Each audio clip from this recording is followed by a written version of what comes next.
La Iglesia Palabra Viva y su pastor se complace en presentar su programa televisivo Momentos de Reflexión desde Miami.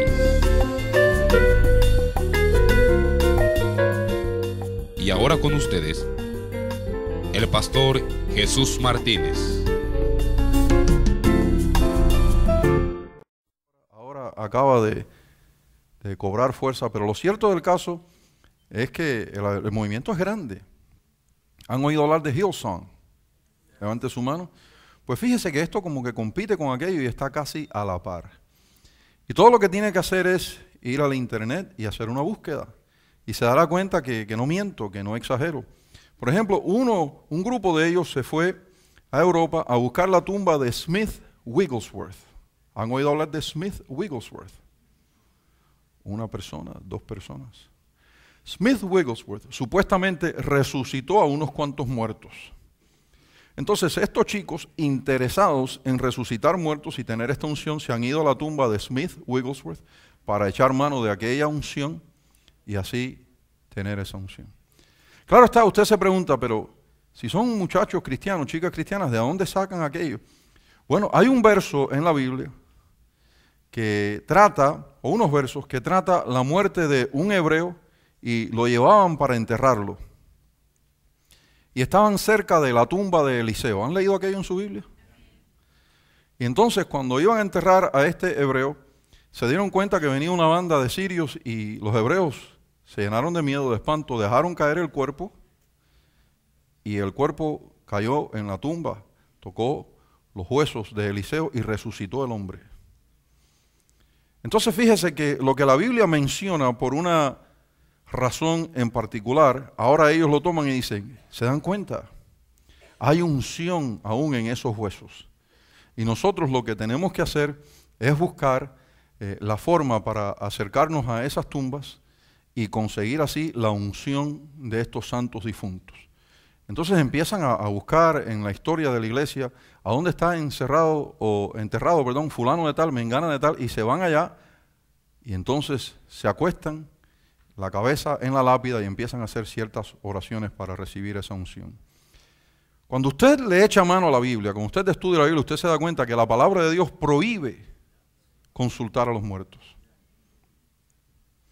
Y como he intentado enseñarle en diversas ocasiones, la Biblia prohíbe consultar a los muertos, no porque los muertos puedan contestar, porque los muertos no pueden contestar, sino Dios haciéndonos el favor, evitándonos el entrar en contacto con los demonios, que son los que contestan haciéndose pasar por muertos. Satanás, amados hermanos, queridas hermanas, rara es la vez que cambia sus operaciones. No tiene necesidad de cambiarla porque eso quizás le cuesta mucho trabajo, cambiar todo un sistema operacional, eso cuesta mucho trabajo. Lo que hace es que cambia la portada. Porque dígame si no hacen lo mismo los santeros, los que se rayan en palo, los que van a los sepulcros, los abren y buscan los huesos de los muertos para hacerse ese trabajo. Entonces se da cuenta usted que están haciendo cosas supuestamente en el nombre de Jesús para la gloria de Dios que son contrarias a lo prescrito en la Biblia.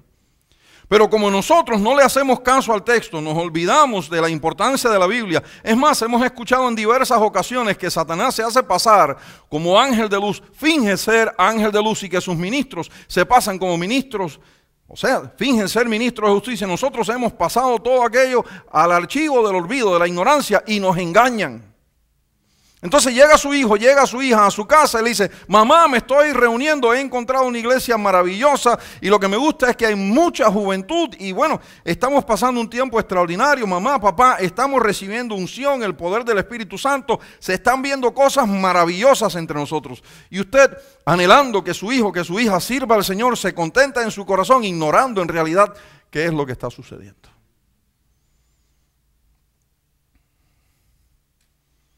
Calcule usted, consultando los muertos en el nombre del Señor. ¿Cómo se llama, pastor? Voy a investigar eso. Jesus Culture, la cultura Jesús. Nosotros necesitamos prestar más atención a la amonestación bíblica. Cuando la palabra de Dios nos amonesta, nos regaña, cuando la palabra de Dios nos dice, abre los ojos, presta atención. Amado hermano, preste atención a aquello porque no está allí en balde, no está allí porque Dios buscaba llenar un poco de espacio en la Biblia. Está allí porque es zona de peligro. Y usted y yo necesitamos entender que esta es una hora de engaño, es una hora de decepción. Y de no entender aquello, entonces nos tornamos más vulnerables de lo que normalmente somos y nos exponemos, corremos riesgo de caer en error. Así que marque eso, búsquelo en el internet. Jesus Culture. Y dentro de las cosas que practican está el buscar unción en las tumbas. No en cualquier tumba, sino en algún santo difunto, calcule usted, que se le supo en la vida, fue ungido, fue poderoso, fue esto, aquello y lo otro. Entonces ellos saben que no todos pueden ir a Europa. Y como no todos, ¿cuántos aquí pueden ir a Europa así de un día para otro? Una persona. Véame después del servicio. Para yo acompañarle, protegerla, hermana, de esos espíritus malvados que hay ahí.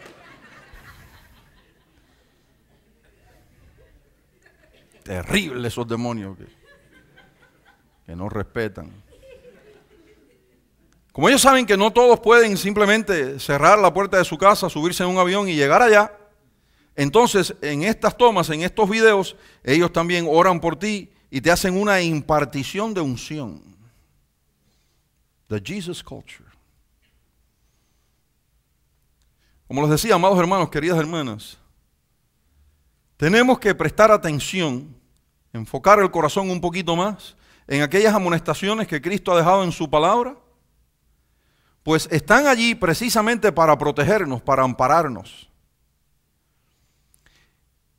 Yo le voy a decir algo que me ha causado tristeza a través de los años y entiendo que nada puedo hacer de ello sino orar.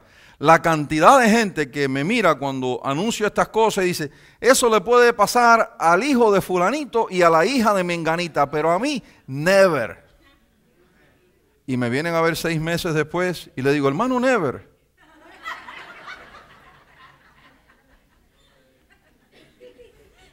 ¿Qué sucedió?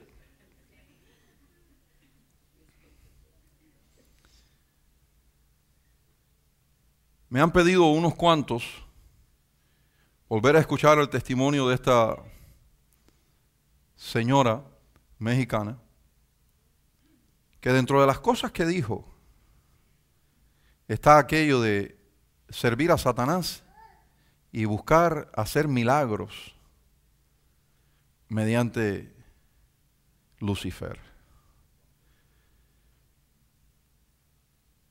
Bueno, lo cierto del caso es que tuvimos algunas fallas en la transmisión, pero no haga como hace la mayoría que nos tilda de incompetentes, pues el problema no fue nuestro, fue de Comcast, que no solo tuvieron una falla en el área donde nosotros tenemos las instalaciones y de donde transmitimos, sino que por encima de aquello un camión de basura arremetió contra una de las líneas que protege o conduce la red en este sector y peor fue el caso. Así que esta semana no, pues ya está todo programado para el programa nuevo que debutó la semana pasada, Ve y Cuéntales, que es donde ustedes escucharon el testimonio de la señora. Pero una semana más adelante lo vamos a retransmitir porque las personas desean oír aquello otra vez. Pero lo cierto del caso, y la razón por la cual lo traigo a la presentación, al mensaje pastoral de esta ocasión, es porque ella, entregada a Satanás, habla de hacer milagros. Yo quiero que usted entienda un milagro para que no se deje engañar. Dios, el único, el verdadero, estableció el universo con todas las leyes que lo gobiernan. Cuando Dios decide interrumpir, manipular una de esas leyes para hacer algo que Él quiere hacer por las razones que Él sabe, eso es un milagro. Y Dios entra en aquello, lo interrumpe temporalmente, parcialmente para cumplir algún propósito y ya, vuelve todo a la normalidad que Él estableció. Satanás no tiene esa capacidad. Por lo que podemos decir tranquilamente, Satanás no hace milagro. Pero eso lo sé yo hoy que estudio la Biblia. Ayer también me hubieran hecho el cuento y me lo hubiese tragado. Y todo cristiano que no conoce su Biblia, también le hacen el cuento y se lo traga. Porque es la palabra de Dios la que te pone en conocimiento de los errores que se practican, las cosas que Satanás intenta infiltrar en la iglesia para reducir al cristiano a parálisis o peor todavía, enredarlo en algo contrario a la voluntad de Dios.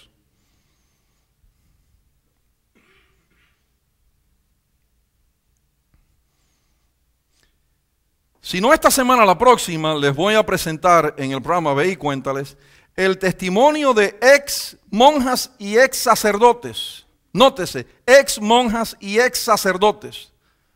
Explicando con detalles por qué les fue necesario finalmente, cuando Dios les abrió los ojos, salirse del catolicismo romano. Y es importante que usted lo escuche porque en contraste a lo que ex sacerdotes, ex monjas están diciendo, aparecen en la escena del mundo evangélico, del círculo evangélico, Rick Warren, Alex Campos y Jesús Adrián Romero diciendo todo lo contrario, que abracemos el catolicismo, que seamos uno con ellos, porque en realidad, dicen ellos, el credo católico también prohíbe la adoración de los ídolos, ignorando él intencionalmente o no, yo no lo sé, que el dogma católico tiene que ser obedecido como si estuviese en el Vaticano II. ¿Qué cosa es el Vaticano II? Es lo último que se estableció, el último concilio que la Iglesia Católica tuvo, y desde entonces no ha habido otro, pero los dogmas católicos tienen que ser obedecidos. Entonces yo me pregunto, ¿cómo es posible que yo le dé mi oído a alguien que no estuvo del todo metido, que no conoce el catolicismo romano como los ex sacerdotes, ex monjas? ¿Cómo es posible que yo deje de atender a esta gente que se han salido para prestarle atención a unas personas que obviamente, como mínimo, ellos mismos están confundidos y pretenden confundir a otros? Porque fíjese que dijo Romero que Dios lo que prohíbe es la adoración de las estatuas, no que estén en los templos. Pero escúcheme bien, amado hermano, la Biblia dice, no te harás. Vamos a olvidar el resto del mandato por un instante. La primera cláusula, la primera parte, no te harás. ¿Cómo es posible que este cantante se atreva a abrir la boca en ignorancia y que tantos otros ignorantes le sigan? ¡No te harás! Así que cuando ya cae en una explicación de que no hay problema que estén en el templo, el problema está en adorarla, ya omitió algo importantísimo: no te harás.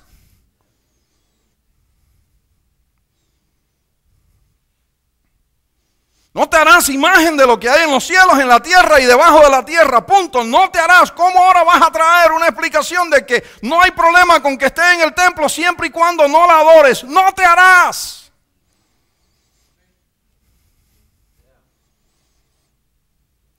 Pero un pueblo ignorante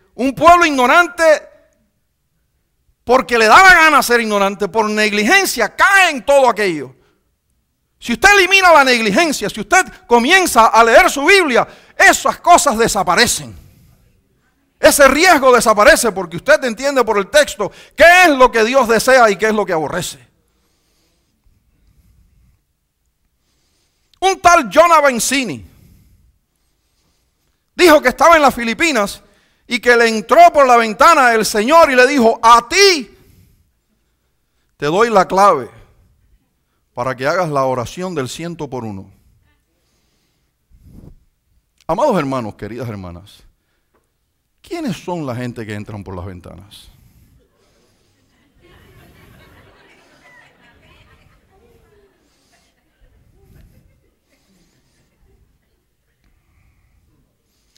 Claro, usted se ríe porque usted piensa que yo estoy jaraneando.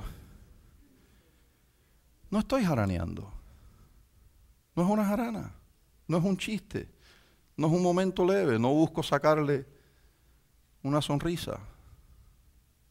Cuando Jesús tuvo necesidad de reunirse con los suyos, estoy hablando de el Cristo resucitado, no usó ni puerta ni ventana, simplemente se puso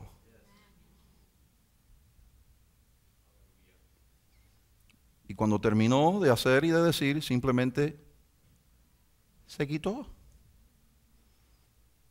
Y esas cosas están así en la Biblia para que no te dejes engañar, esos detallitos. Usted me está diciendo que de Jesús desear estar acá entre nosotros, que Él no usaría la puerta. Él simplemente se pone. Porque la puerta está allí para nosotros. Para permitir acceso o negarlo.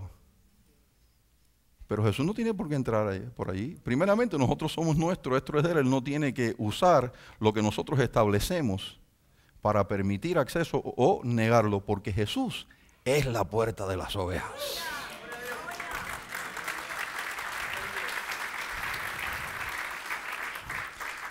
Pero te dejas engañar. Entonces, fíjese, a ti te daré la clave. ¿Cuándo habló la Biblia de claves? Y mucho menos dársela a un solo hombre. Porque si bien es cierto que tú te sientas allí y me dices, a Pedro le dio las llaves, pero una vez que Pedro abrió, ya. Estaba hablando de la primera oportunidad de llevar el evangelio a los gentiles. Porque nótese que Pedro abrió aquello, pero el que se metió por allí de pleno fue Pablo. ¿Cómo se le ocurre a Pedro decirle a Pablo, un momento, yo tengo las llaves?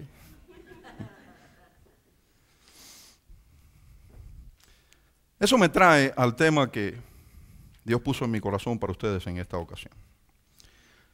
Lo he titulado Muchos y Pocos. Muchos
Mateo 19:30 y Mateo 20:16, también allí encontramos la palabra muchos. Y estos dos versos tratan el servicio cristiano. Y lo que Jesús pronuncia aquí es muy, pero muy curioso. Pero muchos primeros serán postreros y postreros primeros. En 20:16 dice, así que los primeros serán postreros y los postreros primeros. En el primero de los dos casos se está respondiendo a la pregunta de Pedro, ¿y qué de nosotros que lo hemos dejado todo? Y en el segundo, en 20:16, se trata aquello después de usar la ilustración de la gente que estaba ociosa, que no estaba trabajando y Jesús los contrató, el padre de familia, debo decir, los contrató para trabajar en la viña. Pero permítame llevar esto a una ilustración de nuestra hora. Usted sabe que va a salir una película, a usted le gustan las películas, es un estreno y que va a debutar a las 7 de la noche en el teatro 1000 Pantallas. Y usted se presenta allí tempranito. Es más, cuando llega, la fila está cortita, es pequeña, usted es la sexta, séptima persona en la fila. Con el pasar de los minutos usted dice, gracias a Dios que vine temprano, mira esta fila. Le da la vuelta a la cuadra. De repente abre el teatro y el dueño del teatro dice, vamos a comenzar por los que están a lo último de la fila. ¿Vive el dueño del teatro o muere? ¿Eh? Muere. ¿Quién lo mata? La gente que lleva rato esperando ahí. ¿Cierto o no? Entonces, ¿qué quiso decir Jesús? ¿Se da cuenta que Jesús no maneja los números y las situaciones como nosotros las manejamos? Porque díganme, ¿por qué ha de remunerar Jesucristo más a una persona que lleva 30 años en Cristo pero que no dispara un chícharo? Disculpe mi español tan vulgar. ¿Por qué ha de remunerarle más simplemente porque lleva 30 años en el camino, atravesado en el camino, dicho sea de paso? Cuando uno que llega último se esmera y sirve y labora y merece amplia, profunda remuneración. ¿Se da cuenta entonces que los hombres dicen, yo merezco más porque yo, mira el tiempo que llevo? ¿Llevas en qué? ¿Haciendo qué?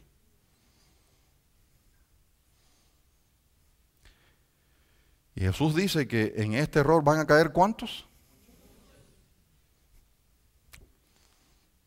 Muchos. Luego corro la vista a Mateo 24:5. Este es escenario escatológico, escenario de los últimos tiempos.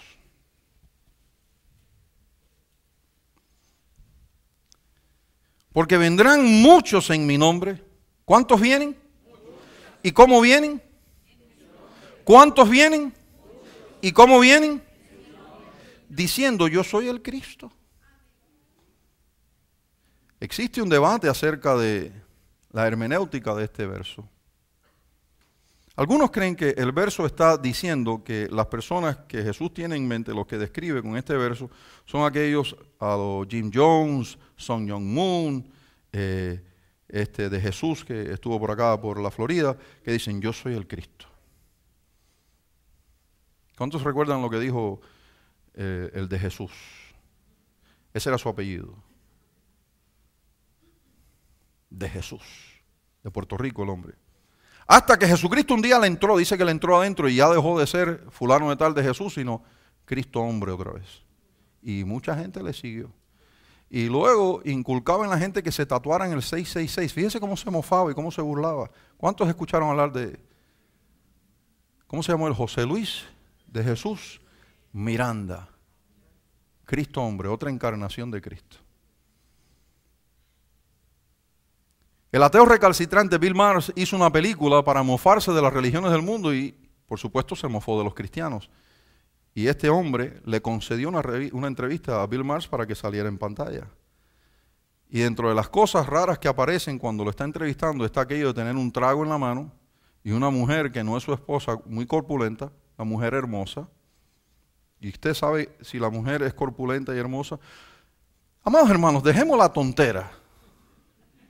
Yo le describo las cosas tal como son, porque aún el que le está haciendo la entrevista le dice, oye, no es tu esposa, estás con un trago, obviamente estás en algo que no te es lícito. Y él le dice, para, no te das cuenta que es con el hombre interior que yo sirvo a Dios y ahí no hay pecado. Lo que el hombre de afuera, lo que el cuerpo haga, nada tiene que ver. It's okay. Pero usted nota toda la carnalidad porque no se fue a buscar una vieja con artritis, disculpando a las hermanas de avanzada edad.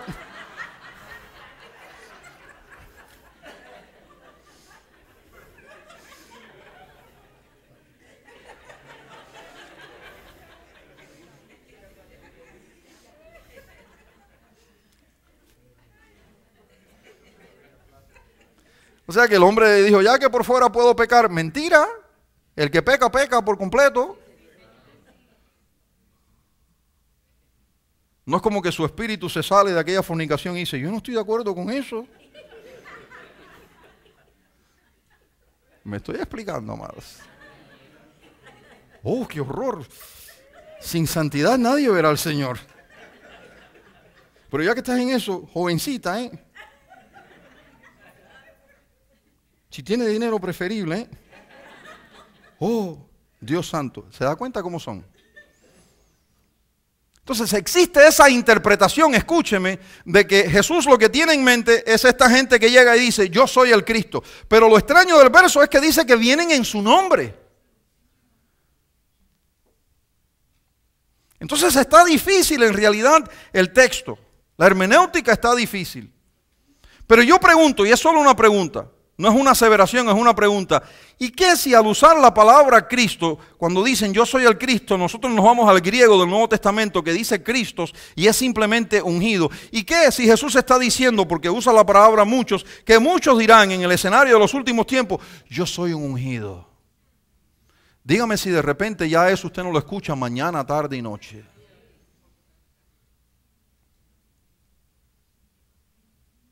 Porque si bien es cierto que aquel elemento, el Jones, el Son Jong-un, el ruso y los demás, han arrastrado a miles y millones de personas, también es cierto que dentro de los evangélicos ahora muchos son arrastrados porque están siguiendo a los ungidos.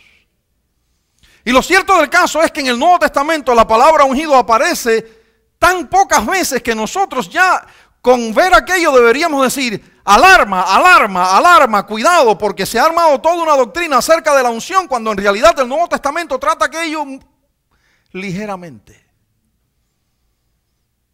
Usted regresa al Antiguo Testamento, usted encuentra que Dios dijo en el Antiguo Testamento que el aceite de la santa unción no se puede duplicar, no se puede hacer una réplica, una copia. Dios lo prohibió estrictamente. Porque aquello ya estaba apuntando al único que en realidad se puede llenar la boca y decir, yo soy el ungido de Jehová. Cristo Jesús, Señor nuestro. Juan allá en su primera epístola habla de cómo la unción nos enseña. Es maestro por excelencia y así sucesivamente. Pero cuando Isaías trata el tema de la santa unción, cuando Isaías trata el tema de la unción, señala a Jesucristo.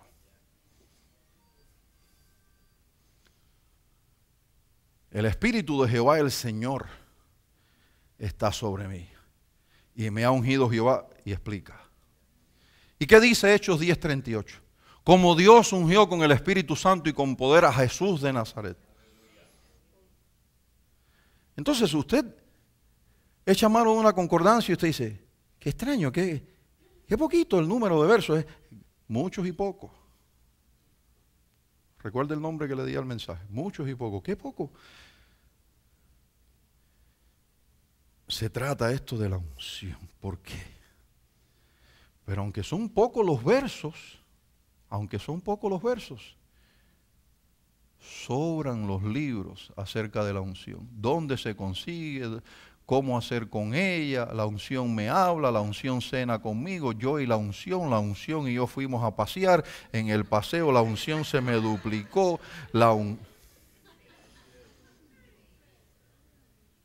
Y vuelvo a la amonestación que les presenté antes de abrir el mensaje. Jesus culture, la cultura Jesús. ¿A dónde van ellos a buscar unción? A las tumbas.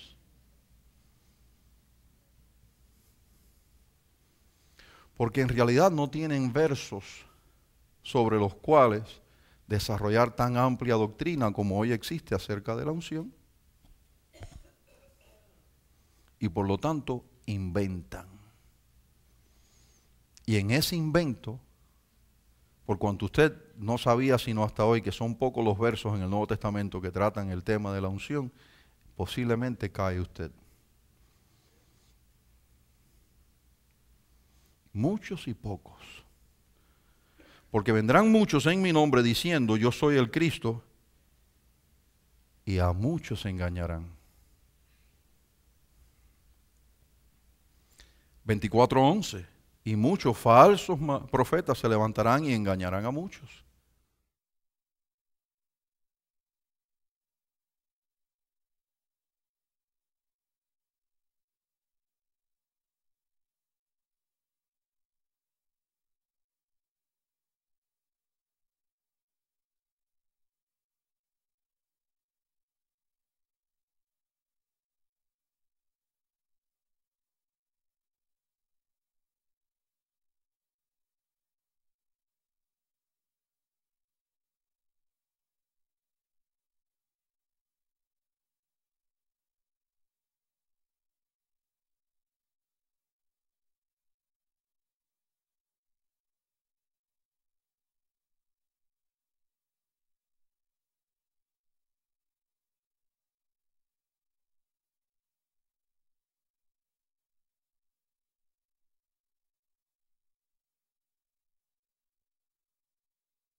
Soluciones. Segunda de Pedro 2:2.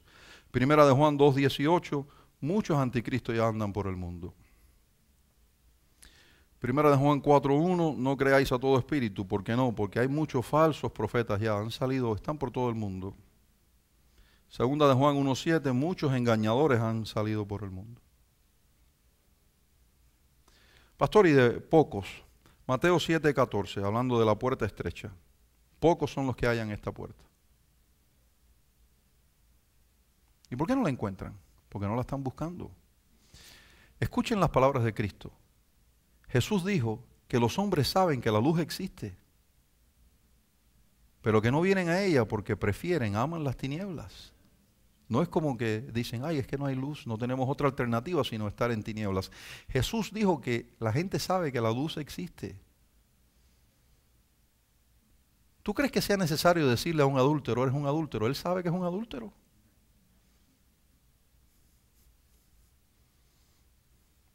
¿Y qué es lo que hace Dios? Le aclara al adúltero que no puede heredar el reino. Entonces el adúltero tiene que decidir entre el reino y el adulterio. Un imbécil, que Dios me perdone, contestó, me quemo con ella en el infierno, pero no la dejo. Vamos a ver si el Viagra le ayuda en las llamas.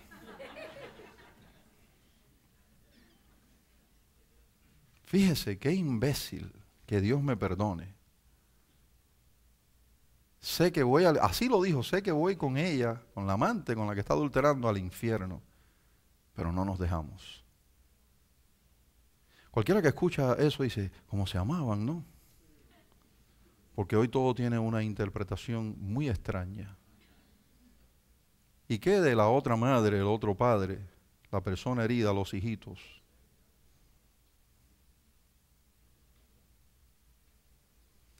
En estos días, en el programa Ve y Cuéntales, le voy a pasar un testimonio de un hombre que a la edad de 13 años mató a su primera víctima. Y cuando se le pregunta por qué te entregaste a esa vida, ¿sabe a dónde él regresa? A la frialdad de su hogar.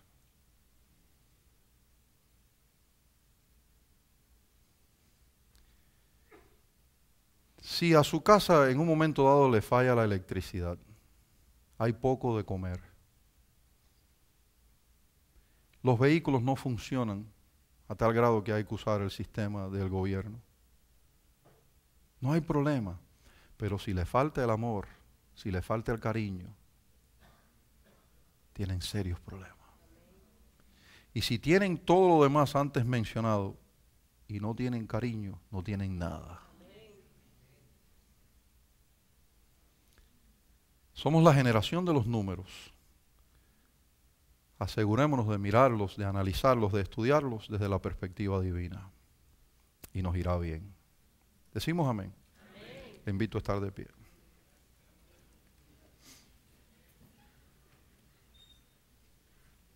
Pastor, a mí todo me pareció muy bueno el uso de la palabra imbécil. Bien, rebobinamos y ponemos allí falto de entendimiento. Es lo mismo, pero te complace más. Ya.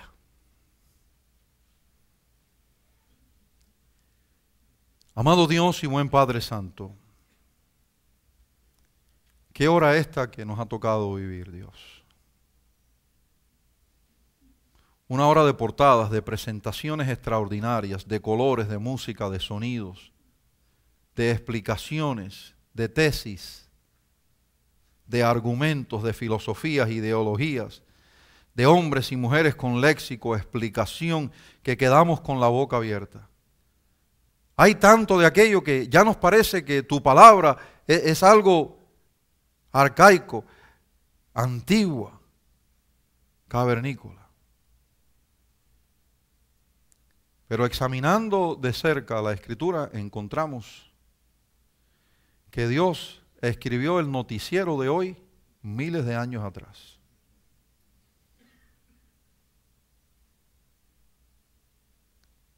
Por lo que te pido, Dios, que lleves el corazón de mi hermano, de mi hermana, mi corazón, a la Escritura, a leerla, estudiarla, escudriñarla, atesorarla en el corazón y vivirla. Es nuestra petición en este día. En el nombre de Jesús. Amén y amén. ¿Cuántos dicen amén? Amén. Vamos a recibir entonces las ofrendas de la tarde. Este ha sido su programa televisivo Momentos de Reflexión. Si deseas comunicarte con nosotros, escríbenos al 3175 Southwest 25 Calle, Miami, Florida 33133 o en el internet a www.palabraviva.org.